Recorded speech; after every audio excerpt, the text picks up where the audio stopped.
We've reached fever pitch. We are at like an every hour check the Twitter feed to see if it's happened level for the Nintendo Switch 2 reveal, as brand new reports of developers flooding Nintendo of America, as well as I think the first game announced for Switch 2. It's really seeming like it's gotta be any freaking second now.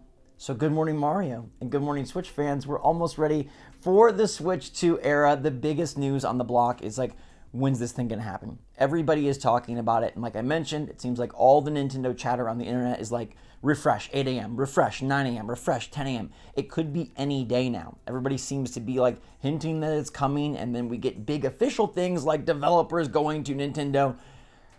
If it's not happening, I don't know what is going on, but what is going on to you, my friends? It's Zach from SwitchForce. Hope you're having a fantastic day out there. I've got a fluffy kitty sleeping right below the camera. Better not disturb him, otherwise he might eat the mic. He's in like a teething phase, wants to teeth on everything, but I want you to teeth on this. Liam Robertson over on Blue Sky posted, seems a lot of developers got invited to NOA yesterday.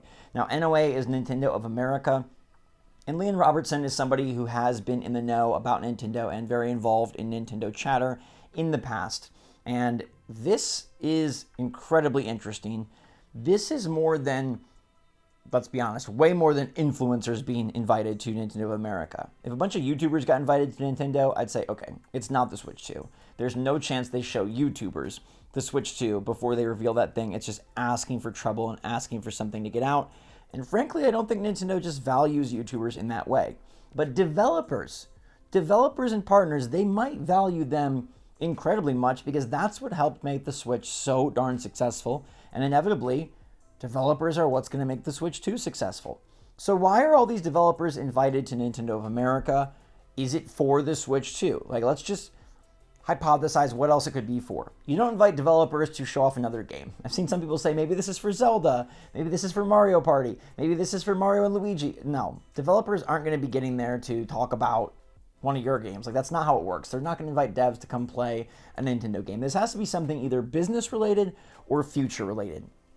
Now, if it's business related, like, hey, we've got a new structure, we want to, invite all these developers for like a mixer, do you need to do that right now? Is right now the time for that? And maybe it's just coincidental. Maybe it's just the perfect storm timing. We saw one of the guys from Limited Run Games post this picture next to the Nintendo sign saying he had a great time and they're great partners. So would they invite Limited Run Games to something about the Switch 2? Or is it just something about the business of Switch? I don't think you fly all these people out just to like high five them and give them like a little keychain that says Nintendo Dev.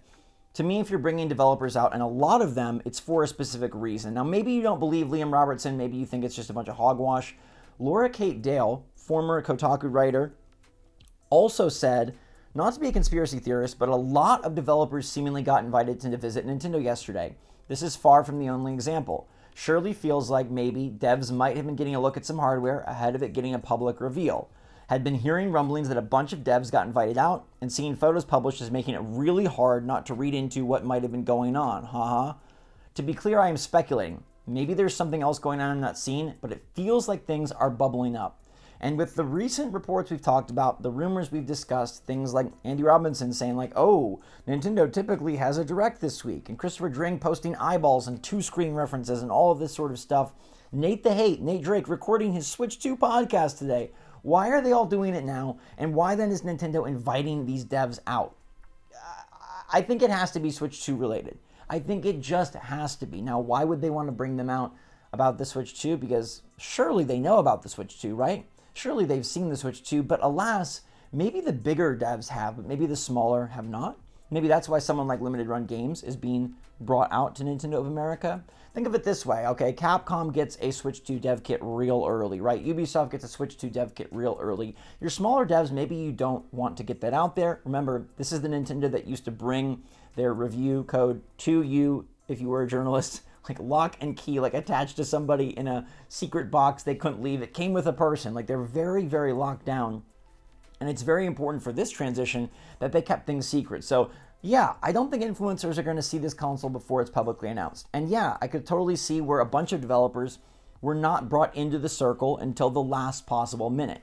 But if you are now bringing more developers in about the Switch 2, prepping them, letting them know, giving them advice, Doesn't that have to be because it's about to be announced? There's no way this is just like, hey, we flew you out so we could give you some development tips on our next console. I think this has to be prepping them on how they're going to reveal this, maybe even showing them the trailer. And to me, that means like, okay, we are like a few days away from this thing. Everyone still keeps pinning this week as the week because once we go to next week, it's Zelda Echoes of Wisdom. And Nintendo clearly cares a lot about that game, and I don't think they would muck up the waters mixing an Echoes of Wisdom release with a Switch 2 reveal. It's already a bit dangerous to bring them so close together. The bundles I don't really care about. Zelda Echoes of Wisdom, I do think that deserves its space, and we've seen Nintendo does seem to prioritize giving their first-party game space, unless you're, Emio, then they didn't really prioritize it. But Zelda's first starring role, I think, is something that they would want. So it makes sense that this would be the week. If it's not this week, then maybe it is October, but I think it's inevitably coming soon. There's way too much smoke for there not to be a fire, and I think that fire is going to be the Switch 2 reveal. I know you've probably heard this everywhere. You're probably sick of it, but it really does feel like this is the moment. And then something else that further confirmed it for me, or further brought my attention to like, okay, this is actually happening. My Time at Evershine is the next game in the My Time series. There's My Time at Portia, My Time at Sandrock, and Pathia Games is unveiling their Kickstarter for My Time at Evershine, and they say the game is going to be launched on PC, Xbox Series X and S, PlayStation 5, and future Nintendo platforms yet to be announced. It's not even coming to Switch. It's coming to whatever future Nintendo platform has yet to be announced, which we know is the Switch 2. So do they know? Are they aware? Or are they just holding it back because they don't think it can run on Switch? Sandrock did seem to perform quite poorly on Switch, so maybe they just need more hardware oomph, and so they're saying, hey, we don't know when it's coming out, but we're going to put it on that system. We promise. It's a Kickstarter anyway. We've got time to fulfill.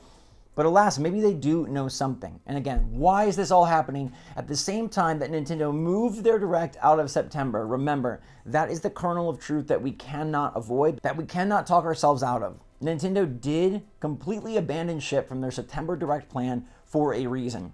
They partnered two Directs together, an Indie World and a partner showcase for a double Direct in a way that they had never delivered a presentation previously. Why did they do this? And now with all the hype around a launch, around devs getting invited out, around factory leaks, around two screens, around one screen, around Joy-Con, around all of these different things, it's just like, show us the dang trailer. Get it out there and let's get moving on to the next generation. It is time. Now, logistically, remember, this also makes sense because if they are going to release this system in the first half of 2025, they've got to get going with production. And when they get going with production, they get going with the reveal because they don't want it to be spoiled by factory photos. So, Nintendo is really running out of time. If not this week, I think it has to be very soon. The only alternative scenario I can possibly think of is if Nintendo is saving this system for holiday 2025, which seems disastrous and does not line up with anything we've heard from any of the different reports, rumors from different manufacturers, from different devs, from different leakers. That's the only thing that would make sense for a later reveal. Otherwise, this thing has to be revealed in 2024. This thing has to be revealed soon. And I still think this could be the week. A lot of people thought it would be a Wednesday tease for a Thursday reveal, and that still is totally in the cards. Now remember, this could happen based on Japan time and their time zone. Therefore, it could pop up at a strange time for those of us in the United States on either Eastern or Pacific time. Could pop up early in the morning. Could pop up more evening time, which would be morning Japan time. Do not know. We didn't get a Switch Online update last week. We don't have a September Direct. Developers are being flown en masse to Nintendo of America. My Time at Evershine is stating it's going to shine on the next Switch platform. It's got to be right around the corner. I would be remiss if I did not mention that the Plucky Squire is out today. I've been playing the game. It's freaking charming as all heck. It might be the most charming video game I've ever played, and I'm not exaggerating. Like, I have to play more to kind of give you my review, but it is charming off the walls. It's got an 85 on Metacritic. It's got a bunch of 9s and 10s, and it does seem to deliver on the promise that we hoped it would, which was like, wow, this is an amazing game that looks like it's taking like Nintendo and putting it into an indie title with a really unique spin on bringing a storybook to life in a way that is more than just cutesy, but super clever.